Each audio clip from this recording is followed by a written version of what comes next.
Hi Libra, welcome to your February 2022 Taroscope with me, Raphael from Reydiant Reality. It's an absolute pleasure to have you. Thank you so much for being here. Thank you so much for joining me. Quick note, my readings are for your sun, moon and ascendant signs. So whether you're a sun, moon or rising sign Libra, this is for you. And I always advise that you watch all three to get a clearer, more complete picture of how they're going to speak to you.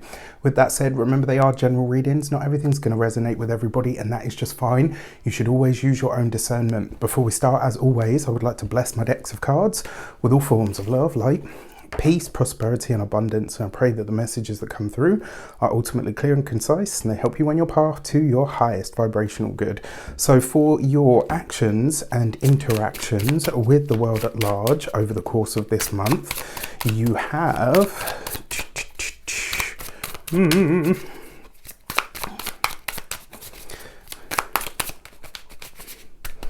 all right, so you've got the Queen of Wands, right? So in a lot of ways, this is great because it's a fire card in the fire sector. So this suggests that there's a lot of energy, a lot of passion this month. It suggests that you're really working in a really good way. What I mean by this is it tends to be that you're tapping into your own innate sensuality, your own power, your own energy. And it's like you're living life on your own terms this week. The Queen of Wands is a very powerful card. In a lot of ways, because this is your actions and interactions with the world at large, this is you showing up this month exactly as you are. It's like you're not making any excuses for who you are, for the way that you do things. I think in a lot of ways, this might be the month where you make some sort of solid declaration. So maybe this is where you decide to move ahead with a path that you've always wanted to pursue. Maybe this is where you decide to get really honest about something that you've maybe not wanted to share. The reason I say this is because as I was saying that, I heard the words coming out of the broom closet. If for those of you that move in spiritual and or pagan circles, you may have heard that term. It's one that we affectionately use when somebody is coming out of the broom closet.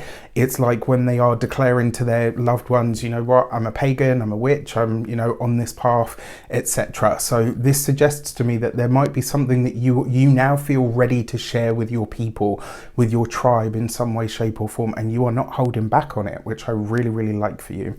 So nice, really nice. For your communications and conversations, you've got the Ace of Swords. This is lovely, especially because you've got an air card in the air sector, right? So far you're 2 for 2. Can you get 4? Let's see. All right, so you've got the Ace of Swords here in the communications. For some of you, this could be you maybe seeking new employment. For some of you, maybe some of you are starting a new hobby or a new skill. It does suggest that you are upgrading the mind in some way, shape or form this month, right? Because it's the Ace of Swords, so a fresh start, a new beginning. But this for me feels like it's some sort of learning, something where you're taking on like a new idea, a new methodology, a new ideology maybe for some of you as well.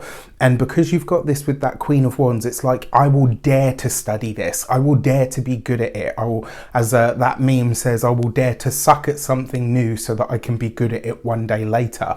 You know, maybe you've always wanted to study tarot, you know, and this month you say to yourself, right, you know what, I'm going to go for it this year. Maybe you've always wanted to, I don't know, go salsa dancing, and you know, I don't know how possible that is right now wherever you are in the world, but you get my point. It's like you're having that deep sort of courage to say, you know what, I'm gonna go for something new, right? I'm gonna learn this. And yes, it comes through the Ace of Swords, so this is something new to you. It's not something that you're picking back up, not something that's coming off the back burner. It might be something you've wanted to do for a long time, but it is something completely new to you. Like, so this is gaining a new skill for some of you. For others, this is literally you seeking new or different employment, maybe even different prospects within the employment that you currently have. For your heart and half sector, you've got the Two of Pentacles. So you've got this next to the Ace of Swords. So for some of you, or rather, should I say, for those of you that are partnered, married or in long-term commitments, there are a lot of conversations around the money, the finances and the resources this month. Because you've got that Ace of Swords there, this may be that maybe either you or a partner changes pay bracket. For some of you, I've got to be honest with you, because it is the Ace of Swords and that whole thing about up-leveling a skill, this might be that one of you is having to make an initial investment in something. So this might be the month where you're you're having to spend money in order to make more money at a later date. So this, you know, the saying, you've got to speculate to accumulate. It does kind of feel like this might be the case for those of you that are partnered, married, or in long-term commitments. The Two of Pentacles also suggests that you are weighing up the budget, you're looking at the finances. The Ace of Swords says you're being very diligent about this, right? So you and your partner, like, you're looking at every penny. Where is this going? Where can we improve? Where can we save money? Where is it that we're going to have to spend more money? Like, excuse me. You're getting very honest, very open and very real about it.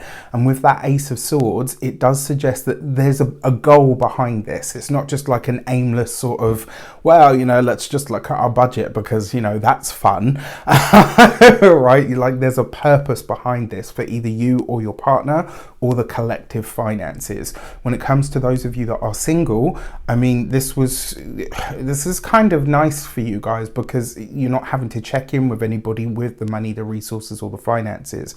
For some of you though, it does look like a deep decision that you've made, you know, and I don't care what anybody else says about this. Like, everybody has the right to decide that they're going to be with a partner of a certain level of means, right? And what I mean by that is, if you've dated people up until now where you're always the one that's putting your hand in your pocket, you're always having to foot the bill, you're always having to pay for this and pay for that. Like, don't get me wrong, in relationships it's give and take, right? You go through 50-50 and all the rest of it, but it looks like a lot of you have come to this decision. It's like, you know what, I'm no longer going to date people that can't already be self-sufficient for themselves. And there's nothing wrong with that. If anything, this is you up-leveling and upgrading the type of people that you attract to you, right? So, you know, I'm sure that's going to open up a whole can of worms in the comments, but whatever. I don't, you know, whatever.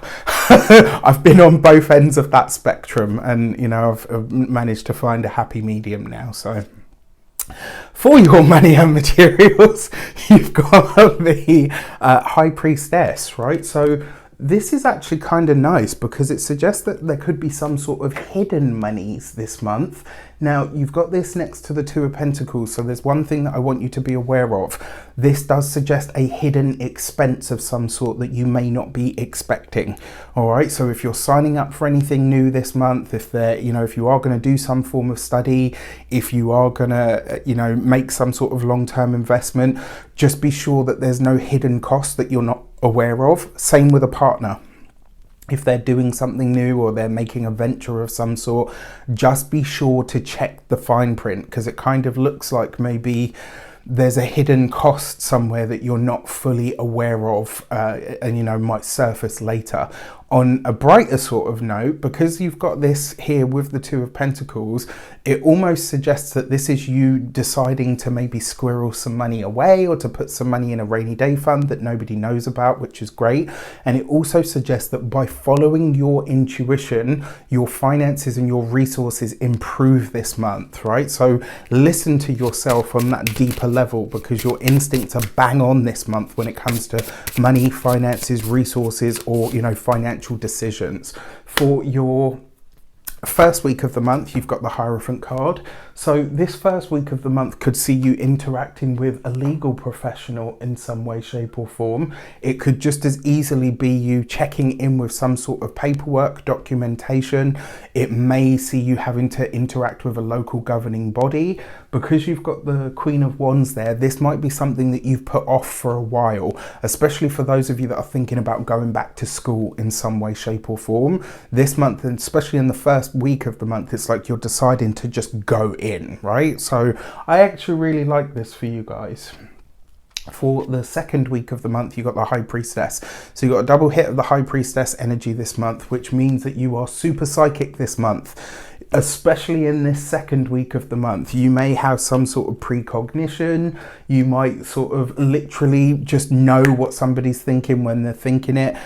Pay attention to those psychic nudges and hunches around the second week. And when it comes to work, the profession, the career, or any of that kind of sphere,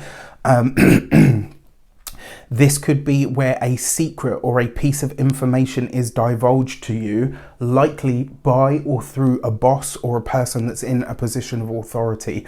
I'm going to be really honest with you. This is not the kind of information that you blab on, all right? So whatever it is that is shared with you this month, especially around that second week of Feb, it's for your ears only. This is not stuff that you should be telling other people, right? This is whatever you're getting is inside information, and make sure it stays that way.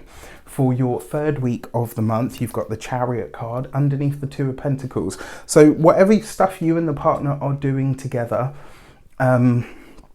there's an element of it, you know, it's stuff that really comes good in the long run. It may, in the short term, create some, you know, some tight pinches of situations, but it really is for the best. Now, you've got the High Priestess next to the Chariot card, which, interestingly enough, is a journey that you may have to take, but that you might want to stay silent about. I wouldn't be surprised if maybe a family member that lives at a distance from you hits you up for money this month, or maybe a partner's you know, family member hits them up for money this month, and it's like all under the hush and the low. Just keep an eye out for that. I will say no more. And then for your fourth week of the month, you've got the Judgment card, right? So you've got this underneath the High Priestess. For those of you that are so inclined, that literally can represent spiritual ancestor practice. So for those of you that are into anything like that or have that kind of inclination, this fourth week of the month, your ancestors or your ancestral lineage may reveal to you how you can make more money, how you can improve your finances in some way, shape or form. This would also be, for those of you again that are inclined or drawn to this kind of thing, this would be a really good week, specifically the fourth week of the month would be a good week for you to go and see a medium, right? One that is well versed, one that's very good at what they do, that is, you know, they don't have to be world renowned, but they should come highly recommended through somebody that you know. All right, so interesting. Now, as we get into your moons, let me just double check so I get the houses right. You have... you've got your moons, which are taking place in your 11th and your 5th houses, right? So the new moon in Aquarius is taking place in your 5th house. And this is all to do with love, romance, creativity. Now, when I do astrology, when I talk astrology, I'm always using tropical whole sign systems, all right? That's all. Whenever I do astrology, I will always be using that. So just know that from now. When I am talking astrology, your ascendant is going to be the most prevalent, to a lesser degree, the sun and the moon, but those themes will still be present in your life or in your world expression, let's say. So this is why I say watch all three, especially when I'm adding this kind of information in. So your new moon in Aquarius, this is a new moon for new romance, new love, new creativity, new ideas, right? This is a fresh, exciting take to bring in new knowledge or new information, but you're learning through the creative energies. This is also a very speculative house. This is the house of good luck. This is the house of investments. It's the house of gambling as well. So speculate to accumulate this month. Obviously don't put the house, the car and the husband on the roulette table, but you know, you know, in moderation. So that new moon in the 5th is giving you the gate 27, and the Robin on this card for me is always a card, is always an energy, or it's always a blessing energy.